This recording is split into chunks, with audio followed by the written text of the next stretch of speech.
하나님의 은혜가 여러분들 가운데 함께 하시기를 주님의 이름으로 축원합니다. 여러분, 믿음으로 살 때도 그럴 때가 있어요. 이거 진짜 하나님께서 해주실 수 있을까? 분명히 우리가 하나님을 믿어요. 그리고 하나님이 능력이 있는 분인 것도 알고 또 하나님이 나를 사랑하는 줄도 압니다.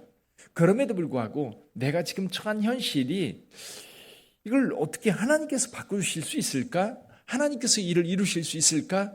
그런 의심들이 우리 안에 들어올 때가 있어요. 믿음이 없어서가 아니라 믿음이 있는데도 그런 의구심이 들 때가 있습니다. 왜냐하면 너무 현실이 어처구니 없는 거예요. 너무 현실이 이해할 수 없는 상황인 거예요. 사실 오늘 본문의 말씀, 예루살렘, 시온산, 이 예루살렘이 완전히 파괴가 되고 완전히 황무지가 되어버렸어요. 근데 그 광경을 보면서 과연 하나님께서 이 시온성, 이 예루살렘 회복시켜 주실까? 회복시키실 수 있을까? 또 바벨론에 포로로 잡혀있는 유대인들, 하나님께서 그들에게 진정한 자유, 그들에게 하나님의 나라가 세워져 있던 예루살렘으로 돌아가게 할 수 있을까? 왜냐하면 바벨론이라고 하는 그 강력한 나라가 지배하고 있는 상황에서 그 조그만 소수의 사람들이 자유롭게 예루살렘으로 돌아갈 수 있을까? 아무리 상상해도 가능하지가 않은 거예요. 그런데 예루살렘이 회복되는 것도 마찬가지입니다. 그 황무지가 되어 있는, 완전히 황폐화가 되어서 동물들만 살아가고 있는 그곳이 과연 회복될 수 있을까? 과연 이곳이 그렇게 될까? 아마 우리 청천동에 오래 사신 분들은 그런 생각이 들 것 같아요. 청천동 옛날에 요 길도 질퍽거려서 돌아다니지도 못했다고 하더라고요. 너무너무 그 시골길인 거지요. 그리고 사람들이 많이 살기는 하는데 정말 낙후되어 있는 그런 곳. 사실 그런 곳이 어떻게 바뀔 수 있을까? 이런 상황이 어떻게 달라질 수 있을까? 그래서 제가 가끔 천지개벽이라는 말을 쓰잖아요. 상상할 수 없는 일들이 우리 가운데 이루어지고 있거든요. 하나님의 역사도 마찬가지인 것 같아요.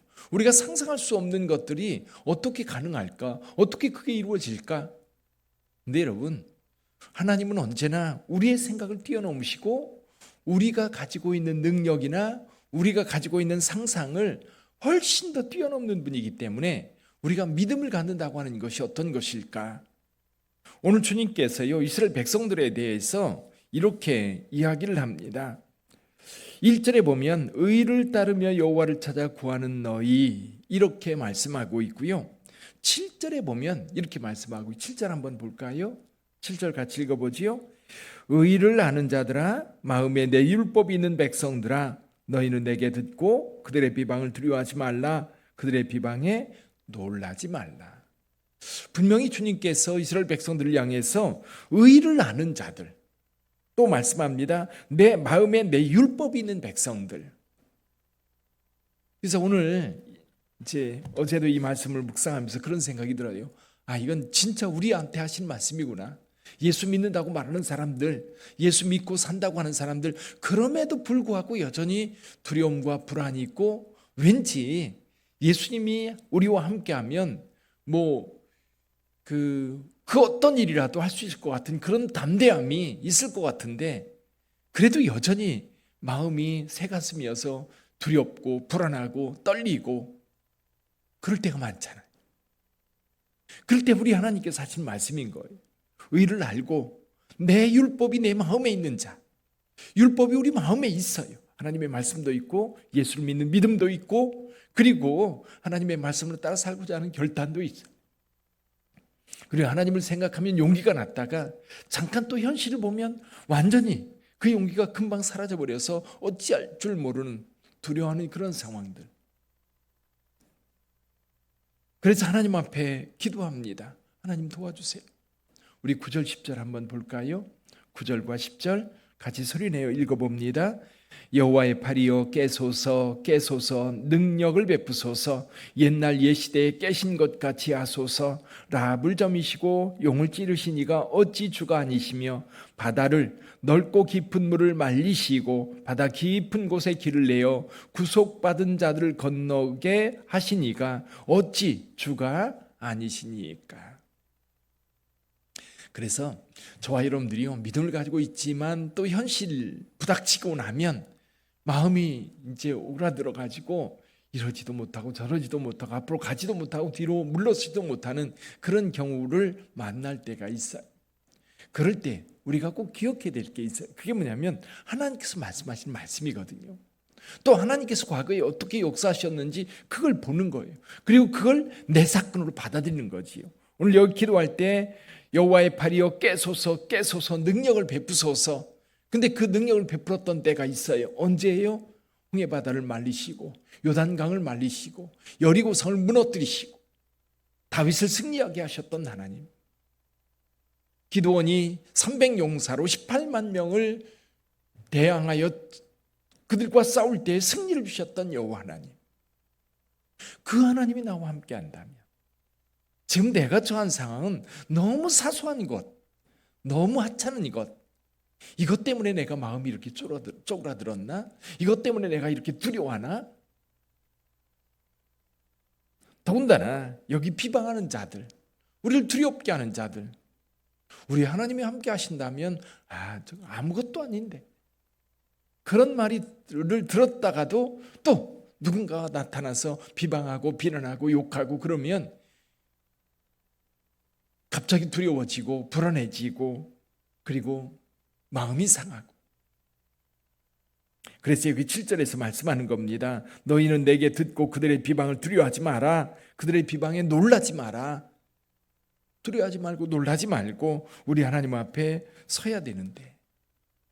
자, 그래서 오늘 본문의 말씀에서도 우리 하나님은 어떤 분인가 우리에게 말씀해 주셔요. 어떤 분인가. 우리 하나님 여러 모양 계십니다. 근데 오늘 본문의 말씀에서 이 하나님의 의를 알고 있고 하나님의 율법이 우리 안에 있는 자들, 그러면서도 우리를 비방하고 우리에게 위협하는 그런 사람들에 대해서 두려워하고 불안해하는 우리에게 주시는 하나님, 하나님의 말씀. 그래서 내가 어떤 하나님인가 말씀해 주고 있어요. 12절 한번 볼까요? 12절 같이 한번 읽어봅니다. 이르시되 너희를 위로하는 자는 나 곧 나이니라. 너는 어떠한 자이기에 죽을 사람을 두려워하며 풀같이 될 사람의 아들을 두려워하느냐. 예, 너희를 위로하는 자는 누구다? 나 곧 나다. 누굽니까? 하나님이십니다. 하나님께서 우리에게 말씀해. 너희를 위로하는 자는 나야. 나야. 다른 게 아니라는 거예요. 물론 사람의 손길을 통해서도 위로해 주시지만 그 뒤에는 누가 계셔요? 하나님이 계신 거. 누군가를 보내서 나를 위로하시는 하나님. 여러분들이 살다 보면, 믿음을 가지고 살다 보면 그럴 때가 있어요. 정말 절망스러운 상황에 있을 때에 누군가가 전화를 하거나 누군가가 찾아와서 누군가가 말합니다. 좀 많이 힘들지. 근데 이 말을요, 처음 들을 때는 굉장한 위로가 돼요. 그래서 되게 그런 경우는 하나님이 보낸 천사라고 생각을 해요. 가끔 이제 요즘에는 병원에 신방 가기가 참 어렵잖아요. 어려움을 만난 경우, 이제 목회를 하다 보니까 그런 경험이 종종 있어요. 어느 집사님이 생각이 나가지고 집사님한테 전화드려 어떻게 잘 지내세요? 많이 힘들지 않으세요? 그러면 그 말에 눈물이 확 쏟아지는 그런 경우를 경험합니다. 그러니까 지금 마음이 너무 답답해가지고 어떻게 해야 될지를 몰라가지고 그러고 있는데 목사님이 전화해가지고 나를 지금 상황을 다 아는 것처럼, 근데 아무것도 모르는데 전화를 한 거예요. 근데 그거는 주님이 시킨 건 거예요. 주님이 누군가를 통해서 위로자로 세운 거예요. 근데 그 뒤에는 누가 있어요? 여기 주님께서 말씀하셔요. 너를 위로하는 자는 나고 나다. 그러니까 여러 상황을 통해서 하나님께서 위로하셔. 여러 상황을 통해서. 그래서 여러분들도 주님의 천사가 되어주세요. 어떻게 천사가 되느냐 하면 누군가가 힘들어하는 것을 여러분들이 눈치챘다면 만나서 밥이라도 한 끼 사주고 전화라도 해서 함께 기도라도 하고. 여러분, 그게요 너무너무 큰 의로예요. 믿음의 백성들에게 있는, 정말 믿음의 백성들만 가지고 있는 어떤 그 특성인 것 같아요. 우리 주님의 손길을 통해서 우리에게 위로가 오는데, 사람들을 통해서, 자연 환경을 통해서 여러 가지 모습으로 하나님께서 위로해 주셔요. 위로의 하나님. 자, 위로의 하나님이 우리 가운데 있는데 여기 이렇게 말씀하세요. 너는 어떠한 자에게 죽을 사람을 두려워하며 불같이 될 사람의 아들을 두려워하느냐. 누군가가 나를 비난하고 욕하고 그럴 때 마음이 많이 상합니다. 많이 상해요. 그러다가 그런 생각이 들어요. 하나님께서 나와 함께 하시는데, 하나님이 내 편인데, 하나님이 나의 역성을 들어주시는데, 아니, 내가 왜 이렇게 두려워하고 내가 왜 이렇게 마음을 상해하는가.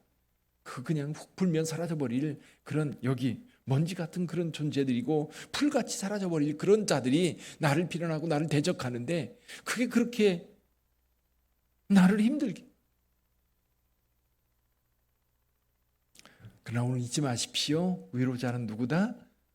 우리 하나님께서 우리를 위로하신다. 할렐루야.